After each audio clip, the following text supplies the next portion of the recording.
ഇന്നൊരു വീക്കെൻഡ് വ്ളോഗാണ്. കഴിഞ്ഞ സാറ്റർഡേ എടുത്ത വീഡിയോ ആണ്. രാവിലെ മുതൽ ഏകദേശം ഒരു 2 മണി വരെയൊക്കെയുള്ള കുറച്ച് കാര്യങ്ങളാണ് ഇതിൽ ഉൾപ്പെടുത്തിയിരിക്കുന്നത്. അപ്പോൾ 1-2 പേര് കൂടി ഇന്ന് ബ്രേക്ക്ഫാസ്റ്റ് കഴിക്കാനുള്ളത് കൊണ്ട് ഇന്ന് കുറച്ച് കൂടുതലൊക്കെ ഉണ്ടാക്കി. അപ്പോൾ അവരൊക്കെ കഴിച്ച് പോയതിന് ശേഷം ഞാനിതാ ബ്രേക്ക്ഫാസ്റ്റൊക്കെ കഴിക്കുകയാണ്. ഇനിയിപ്പോൾ നമ്മുടെ ഇന്നത്തെ ഗാർഡൻ കാഴ്ചകൾ എന്ന് പറയുന്നത് വളരെ കുറച്ചേ ഉള്ളൂ. പുറത്ത് നല്ല മഴയാണ്. ഗാർഡൻ കാഴ്ചകൾ എന്ന് പറയുന്നത് വളരെ ചെറുതാണ്, എങ്കിലും ഉള്ളത് നിങ്ങളുമായിട്ട് ഷെയർ ചെയ്യാമെന്ന് കരുതി. അപ്പോൾ നമ്മുടെ ഇന്നത്തെ വീഡിയോയിൽ പ്രധാനമായിട്ട് നമ്മൾ നെക്സ്റ്റ് വീക്കിലേക്ക് നമുക്ക് എന്തൊക്കെ ചെറുതായിട്ട് ഒരു സാധാരണ വീട്ടമ്മയ്ക്ക് ചെയ്തു വെക്കാം എന്നുള്ള ഒരു കുറച്ച് കാര്യങ്ങൾ, അതായത് ഞാൻ ചെയ്തു വെക്കുന്ന കുറച്ച് കാര്യങ്ങൾ ഞാൻ നിങ്ങളുമായിട്ട് ഷെയർ ചെയ്യുന്നു എന്നേ ഉള്ളൂ. ഇത് നമ്മുടെ ഫൈബർ പ്ലേറ്റുകൾ നട്ട പ്ലാന്റുകളാണ് കേട്ടോ. നല്ല ഭംഗിയായിട്ട് വളർന്നിട്ടുണ്ട്. പിന്നെ ജെറേനിയൊക്കെ അത്യാവശ്യം ഒന്ന് പൂത്തിട്ടുണ്ട്. അങ്ങനെ അവിടെ ഇവിടെയൊക്കെ ആയിട്ട് കുറച്ച് പ്ലാന്റ്സുകളൊക്കെ നല്ല സെറ്റായിട്ട് നിൽക്കുന്നുണ്ട്. കഴിഞ്ഞ ദിവസം ഒരു വ്ളോഗിൽ ഞാൻ ചെയ്തിരുന്നു, ഈ ഒരു പ്ലാന്റുകൾ സ്പ്ലിറ്റ് ചെയ്തിരുന്നു. അപ്പോൾ അതിൻ്റെ കുറച്ച് ഇലകളൊക്കെ ഉണങ്ങിയതുണ്ടായിരുന്നു. അപ്പോൾ അതൊക്കെ ഒന്ന് കട്ട് ചെയ്തു. കുറച്ച് ഗാർഡനിലെ കുറച്ച് കാര്യങ്ങളൊക്കെ ചെയ്തതിന് ശേഷം ഇതാ നമ്മൾ കുറച്ച് നെക്സ്റ്റ് വീക്കിലേക്കാണ് ഈ ഒരു കാര്യങ്ങൾ ചെയ്യുന്നത് കേട്ടോ. അപ്പോൾ ഇതാ കുതിർത്ത് വെച്ച അരിയുടെ വെള്ളം പോകാനായിട്ട് വെച്ചിട്ടുണ്ട്. ആ സമയം കൊണ്ട് ഇതാ കുറച്ച് അവൽ വാങ്ങിയതുണ്ടായിരുന്നു. അപ്പോൾ അവലൊക്കെ നമുക്ക് ഇതുപോലെ ഒന്ന് റോസ്റ്റ് ചെയ്ത് വെച്ച് കഴിഞ്ഞാൽ ഈസി ആയിട്ട് നമുക്കത് ഒരു സ്നാക്കൊക്കെ ആക്കി എടുക്കാൻ പറ്റും. അപ്പോൾ അതൊന്ന് അരിച്ചെടുത്തിട്ട് വേണം നമ്മൾ ടിന്നിലിട്ട് വെക്കാനായിട്ട്. അതുപോലെ കുറച്ച് റവ കൂടി നമ്മൾ റോസ്റ്റ് ചെയ്ത് വയ്ക്കുന്നുണ്ട്. ഇതൊക്കെ രാവിലെ പെട്ടെന്ന് ഒരു ബ്രേക്ക്ഫാസ്റ്റൊക്കെ ഉണ്ടാക്കിയെടുക്കാൻ നമുക്ക് ഇതുപോലെയൊക്കെ ചെയ്ത് വെച്ചാൽ എളുപ്പമാണ്. അപ്പോൾ അതൊക്കെ കഴിഞ്ഞ് വന്നപ്പോഴത്തേക്ക് നമ്മുടെ അരി നന്നായിട്ട് വെള്ളമൊക്കെ തോർന്നിട്ടുണ്ട്. അപ്പോൾ അരിയൊക്കെ ഒന്ന് പൊടിച്ചെടുത്തിട്ടുണ്ട്. എന്നിട്ട് നന്നായിട്ട് വറുക്കണം കേട്ടോ. നന്നായിട്ട് വറുത്ത് കഴിഞ്ഞാൽ മാത്രമേ ഇത് കേടാവാതെ 1-2 ആഴ്ചയൊക്കെ ഇരിക്കുകയുള്ളൂ. ഇതിനിടയിൽ ഞാൻ ഉച്ചക്കത്തെ ചോറിൻ്റെ കാര്യങ്ങൾ ചെയ്യുന്നുണ്ട്. അരി നന്നായിട്ട് തിളച്ചതിന് ശേഷം റൈസ് കുക്കറിലേക്ക് ഇറക്കി വെച്ചു. ഇനിയിപ്പോൾ നമുക്ക് വറുത്ത് വെച്ചിരിക്കുന്ന എല്ലാ സാധനങ്ങളും തന്നെ ടിന്നിലിട്ട് വെക്കണം.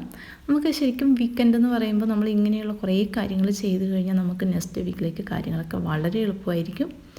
അപ്പം റീസ്റ്റോർ ചെയ്യാനുള്ള കാര്യങ്ങളും ഒന്ന് ശ്രദ്ധിക്കുക. നമുക്ക് അത്യാവശ്യം വേണ്ട കാര്യങ്ങളൊക്കെ ഒന്ന് വാങ്ങിയിട്ട് നമ്മൾ പാത്രത്തിലേക്ക് വെക്കുകയാണെങ്കിൽ നമുക്ക് പെട്ടെന്ന് ആ ഒരു എന്തെങ്കിലും ഉണ്ടാക്കണമെന്ന് വിചാരിക്കുന്ന സമയത്ത് നമുക്ക് ആ സാധനം ഇല്ലാതിരിക്കില്ല. അപ്പോൾ ഇങ്ങനെയൊക്കെ ഒന്ന് സ്റ്റോർ ചെയ്ത് വെക്കുകയാണെങ്കിൽ നമുക്ക് നെക്സ്റ്റ് വീക്കിലേക്ക് കാര്യങ്ങൾ വളരെ ഈസി ആയിരിക്കുമെന്ന് എനിക്ക് തോന്നുന്നു. നിങ്ങളുടെ അഭിപ്രായം കമൻ്റായിട്ട് രേഖപ്പെടുത്തുക. ഒരു സാധാരണ ഫാമിലിയിലേക്ക് വേണ്ട കാര്യങ്ങളാണ് കേട്ടോ ഞാൻ കാണിച്ചു തരുന്നത്. പിന്നെ കുരുമുളക് പൊടി, ഗരം മസാല, അങ്ങനെയുള്ള കാര്യങ്ങളൊക്കെ ഉണ്ടല്ലോ, അതൊക്കെ ഒന്ന് ഉണ്ടോ എന്ന് ചെക്ക് ചെയ്യുക. പിന്നെ തേങ്ങ വറുത്ത് വെക്കുകയാണെങ്കിൽ നമുക്ക് പെട്ടെന്ന് വറുത്തരച്ച കറികൾക്ക് ആ സമയത്ത് തേങ്ങ വറുക്കാനൊന്നും പോകണ്ട, നമ്മുടെ പണികൾ കുറച്ചും കൂടെ ഈസിയാവും. ഇതൊക്കെ ഒരു ടിന്നിലിട്ട് വെച്ചതിന് ശേഷം മറ്റൊരു ബോക്സിലാണ് ഞാനത് അടച്ചു വയ്ക്കുന്നത്. കാരണം മഴക്കാലം ആയതുകൊണ്ട് പെട്ടെന്ന് പൂത്തു പോകാനുള്ള സാധ്യതയൊക്കെ ഉണ്ട്, തണുത്തു പോകും. അതുകൊണ്ട് തേങ്ങ വറുത്തതൊന്നും ഞാൻ ഫ്രിഡ്ജിൽ വെക്കാറില്ല. അതൊക്കെ ഇങ്ങനെ വെച്ചിട്ട് മറ്റൊരു ബോക്സിൽ ഇട്ട് വളരെ ടൈറ്റായിട്ട് നമ്മൾ അടച്ചു വെച്ച് കഴിഞ്ഞാൽ വളരെ സേഫായിരിക്കും.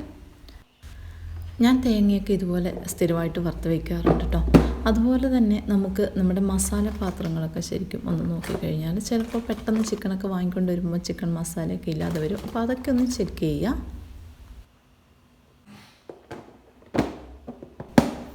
ഇതിനിടയിൽ നമ്മുടെ ആരോഗ്യം കളയണ്ട കേട്ടോ. അതൊക്കെ നമ്മൾ തന്നെ ശ്രദ്ധിച്ചാൽ നമ്മളെ ശ്രദ്ധിക്കാൻ ആരും ഉണ്ടായി എന്ന് വരില്ല.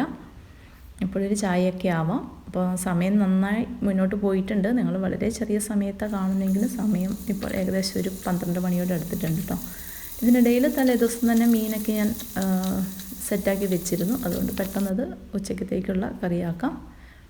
അപ്പോൾ നത്തൽ വറുക്കാനായിട്ട് വെച്ചിട്ടുണ്ട്. ഇനിയിപ്പോൾ ഇതാ വെളുത്തുള്ളി, കാന്താരി, ഇങ്ങനെയുള്ള സാധനങ്ങൾ നമുക്ക് പെട്ടെന്ന് നമ്മുടെ സമയം കളയുന്ന കാര്യങ്ങളാണ്. അതുപോലെ തേങ്ങ ഒക്കെ ഇങ്ങനെ നമ്മൾ സ്റ്റോർ ചെയ്ത് വെക്കുകയാണെങ്കിൽ ഇതൊക്കെ നമ്മുടെ പണികൾ എളുപ്പമാക്കാൻ നമുക്ക് വളരെ ഉപകാരപ്രദമാണ്. കാരണം അല്ലെങ്കിൽ ആ സമയത്ത് കറിവേപ്പില പറിക്കാൻ പോവുക, കാന്താരി പറിക്കാൻ പോവുക എന്നൊക്കെ ഉള്ളത് വളരെ ബുദ്ധിമുട്ടുള്ള കാര്യമാണ്. വെളുത്തുള്ളിയൊക്കെ ആണെങ്കിൽ നമ്മൾ കുറച്ച് ഒരാഴ്ചത്തേക്കൊക്കെ ഒന്ന് സ്റ്റോർ ചെയ്ത് വെക്കുകയാണെങ്കിൽ നമുക്ക് പണികൾ എളുപ്പമായിരിക്കും. അപ്പോൾ ഇങ്ങനെയുള്ള സാധനങ്ങളൊക്കെ നമ്മൾ ഫ്രിഡ്ജിൽ തന്നെ സൂക്ഷിക്കുക. അവലൊക്കെ നമുക്ക് ഇതുപോലെ റോസ്റ്റ് ചെയ്ത് വെച്ച് കഴിഞ്ഞാൽ വൈകുന്നേരമൊക്കെ കുറച്ച് ശർക്കരയും തേങ്ങയൊക്കെ ഉണ്ടെങ്കിൽ നമുക്ക് ഈസി ആയിട്ട് പെട്ടെന്നൊരു സ്നാക്കൊക്കെ ഉണ്ടാക്കാം. അതുപോലെ തന്നെ തലേ ദിവസം അരി വെള്ളത്തിലിടാൻ മറന്നു പോയെങ്കിൽ നമുക്ക് റവയൊക്കെ റോസ്റ്റ് ചെയ്തിട്ടുണ്ടെങ്കിൽ രാവിലെ വറുക്കാനൊന്നും നിൽക്കേണ്ട, വളരെ ഈസി ആയിട്ട് ആ സമയത്ത് നമുക്ക് ഉപ്പുമാവ് ഉണ്ടാക്കിയെടുക്കാം. ഇങ്ങനെയൊക്കെയുള്ള കാര്യങ്ങൾ ഒരു സാധാരണ വീട്ടമ്മ ചെയ്യുന്ന അല്ലെങ്കിൽ വീട്ടമ്മ ചെയ്യേണ്ട കുറച്ച് കാര്യങ്ങളാണ് ഞാൻ നിങ്ങളുമായിട്ട് ഷെയർ ചെയ്ത്, അതായത് ഞാൻ ചെയ്ത കാര്യങ്ങൾ. അപ്പോൾ നിങ്ങൾക്ക് വീഡിയോ ഇഷ്ടമായെങ്കിൽ തീർച്ചയായും ലൈക്ക് ചെയ്യാൻ മറക്കാതിരിക്കുക.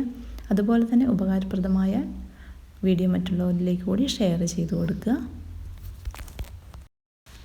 പിന്നെ എല്ലാ ആഴ്ചയും നമുക്ക് റീസ്റ്റോർ ചെയ്യേണ്ട തീർന്നു പോയ സാധനങ്ങളുണ്ടോ എന്ന് നമ്മൾ ശ്രദ്ധിക്കുകയാണെങ്കിൽ നമ്മുടെ പണികൾ വളരെ എളുപ്പമായിരിക്കും. ഇതിനിടയിൽ എൻ്റെ അടുക്കള പണികളും നടന്നിരുന്നു കേട്ടോ. അതായത് തലേദിവസം തന്നെ ഞാൻ പയറൊക്കെ വേവിച്ച് വെച്ചിരുന്നു, അതുപോലെ മീൻ നന്നാക്കി വെച്ചിരുന്നു. അതുകൊണ്ട് എനിക്ക് ഉച്ചക്കത്തേക്കുള്ള ലഞ്ചിന് വളരെ പ്രയാസമൊന്നും അനുഭവിക്കേണ്ടി വന്നില്ല. അപ്പോൾ നമ്മൾ ഇത്തരം കാര്യങ്ങളൊക്കെ ചെയ്യുന്ന ദിവസം തലേദിവസം പിറ്റേ ദിവസത്തേക്കുള്ള കാര്യങ്ങൾ എളുപ്പമാക്കാനുള്ള കുറച്ച് കാര്യങ്ങൾ കൂടി ചെയ്യുക. അപ്പോൾ ഇന്നത്തെ കാഴ്ചകൾ ഇവിടെ പൂർണ്ണമാവുന്നു. മറ്റൊരു നല്ല കാഴ്ചയുമായി നമുക്ക് അടുത്ത ദിവസം വീണ്ടും കാണാം.